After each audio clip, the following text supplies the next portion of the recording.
Most business owners don't lose sales because their offer is bad. They lose sales because they train their sales representative by throwing them in and hoping for the best. If you've ever hired a salesperson, an EA, or a setter and thought, why aren't they getting this? Or worse, you're afraid to let them talk to your leads because you don't want to burn them. I've been there.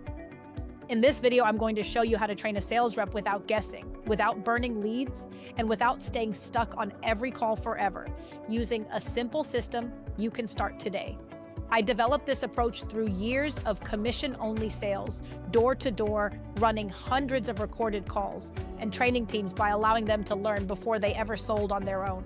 And one of the biggest shifts, the way I score calls from 1 to 10 and let reps practice before they ever touch a real lead, is what changed everything. Let's break it down. What we do, the very first one is before I remove myself from sales, I actually got my salesperson to be on the call with me every single time. And I also have a habit of recording every single one of my sales calls. Right? Record every single one of your sales call, because then when your new person that come through, they can watch 50 of those recording videos first, right? Every time they did it, you want them to do notes for you. So you know that they are literally learning. This is the question the client asked. This is how you answer it, right? Allow them to get some time to really digest the recording if you have them.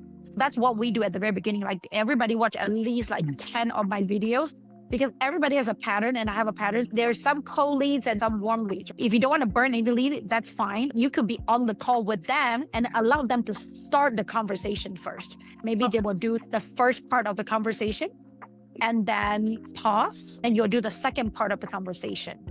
So we used to call this a 5-step to a conversation, which is introduction, and then a short story, presentation, close, and rehash. Okay, so we kind of break them down to 5-step, and you can maybe break it into 4-step, like however you do your sales pitches per se. And potentially they could be the one that doing the initial, hey, how are you? And then you can come in to take over. Eventually they will take over the whole thing and you just sit there. You could do that too with them on the call. If it's like you don't want to burn any clients, that's what will be great for you to do. It take a little bit more time. That would be a great way of doing it.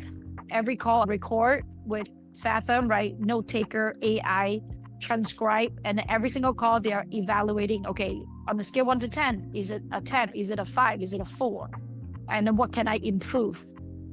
If you already have your recorded call that's done for you, you can copy and paste those transcription into a Google Doc and say, this is how 10 look like. On the scale 1 to 10, where is my rep doing right now? Where's my team member doing right now? Is that 5? Is that 4? What are they missing? Okay, so that could be a place to do, right? And another one that we currently are doing with our talent manager is every morning they come in for a good 30 minutes. They run their script. They will just practice. Either they practice with maybe your other EA or on the Zoom call and they practice. We call it clearing out the marbles from our throat. When I was doing door to door, it make a huge difference when people are coming in and have a warm up. We literally like, hey, my name is Phyllis. I'm with AT&T. I'm just here to check out what is your internet that you're doing right now. We're literally repeating the pitch that we're doing for at least like 10 times before we go out to the field and knocking on doors, so that you know already like the words that is in the system with you. And you can do that with your EA too. And sometimes we'll do rebuttals. So we will throw, again, you can just get ChatGPT, come out 50 rebuttals about this business. And then they will prompt you thinking about the questions and the answer. If they can't figure it out, well, go back to watch my recording or go to my transcript and see how do I answer these questions, right? And then you just continuously work towards it until they really get it into their system, whereby they are no longer have to remember the script. They already know what to say and how to say it. There's 2 ways you can do it. One is creating, let's say, a Facebook account. Let's say if it's on social media, right? So they are not burning your profile. They're burning their own profile at the very beginning. Or if you feel like you're a little bit more bold, like you have like a messaging template, you can get them to do it on your behalf. That could be a good way to get it started. Create a custom GPT or just a custom thread and say, okay, act like, create 10 client persona. Allow me to have a conversation with them, invite them to a call, brainstorm with me, and then evaluate with me. If you're the client, how do you feel about it?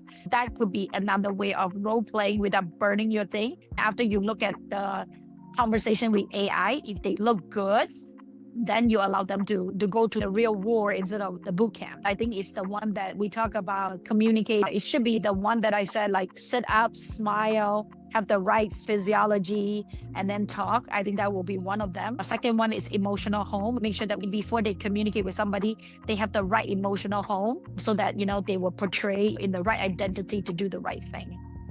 And then the third one, I would say, is talk about the five step to a conversation. So in that way they know about the 5 steps. And then the fourth one is the 5 factors of impulse. Either the title is sell or be sold to, or just 5 factors of impulse, whereby I really break them down to every salesperson need to know 5 things, which is the sense of urgency, right? Fear of loss. Hey, if you don't do it today, you might be missing out. And a Jones effect, everybody else is doing it. You might want to do it too. Indifference. Hey, if you don't want to do it, that's okay, because I have 5,000 people interested in this thing anyway. Great. Usually you will do it close to the very end. It's kind of, if you buy one, get one free, right? If you're doing it now, you're going to get extra bonuses and things like that. Those are the 5. And again, the 5 factors of impulse and 5 steps to a conversation is what build door-to-door business, especially from 5% to 375 people in California at that time. It's a multi-million or billion industry when we go door to door. We meet with the solar people, the people that sell magazines, there's people that just insurance agent knocking on doors. Those are the 2 key principle that we learned. Actually, one thing I learned from one of my coaches, we said, sometimes people just say, buy my stuff, but their body language is like, don't buy my stuff.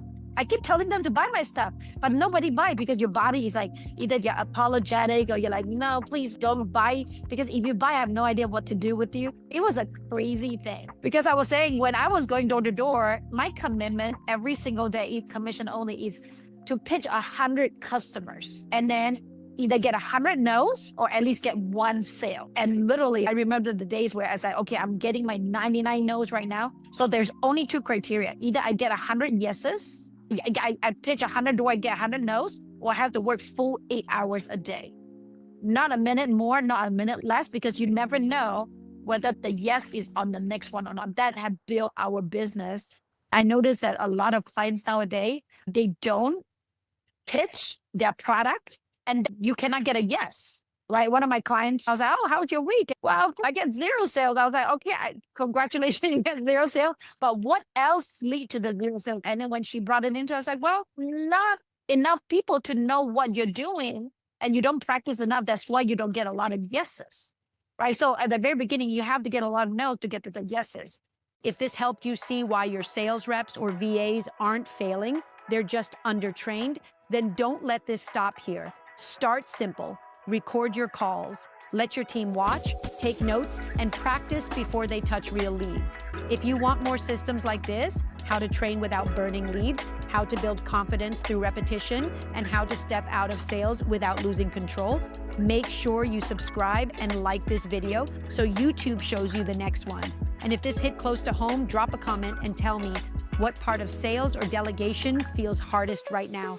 I read the comments and I build future videos around them.